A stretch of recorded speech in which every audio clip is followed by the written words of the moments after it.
Sauvons le football club des Girondins de Bordeaux. C'était le message porté cet après-midi par plus de 2000 personnes dans les rues de Bordeaux.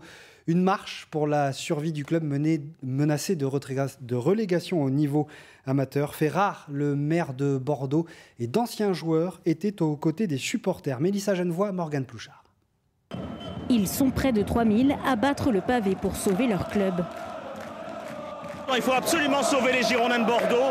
On ne peut pas avoir un club qui disparaisse. C'est un monument du football français, 6 titres de champion de France notamment. Il faut vraiment tout faire, que tout le monde se bouge, les politiques, Gérard Lopez en premier lieu, mais il faut vraiment qu'on sauve nos Girondins.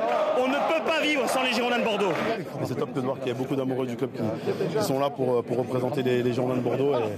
C'est une institution très importante du football français et voilà, on espère que ça va continuer. Conscients d'avoir peiné à s'imposer lors des dernières saisons, les Marinés blancs n'estiment pourtant pas leur place en national.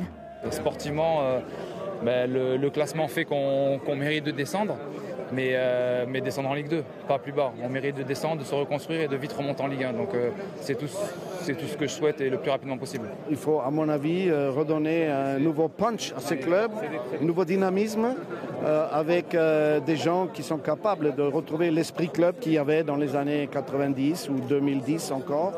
Et malheureusement, depuis quelques années, ça a disparu. Les pouvoirs publics en appellent au gouvernement afin de sortir de cette impasse qu'ils jugent politique. Je sais que le tribunal de commerce de Bordeaux a déclaré que le club n'était pas en état de cessation de paiement et qu'il était parfaitement en mesure financièrement d'aborder la prochaine saison en Ligue 2. Donc si vous voulez, je ne vois pas où est le problème sur le terrain économique et financier. Si le problème n'est pas financier, dans ce cas, il vient d'où? Voilà, je n'ai pas de commentaire à faire là-dessus, mais voilà.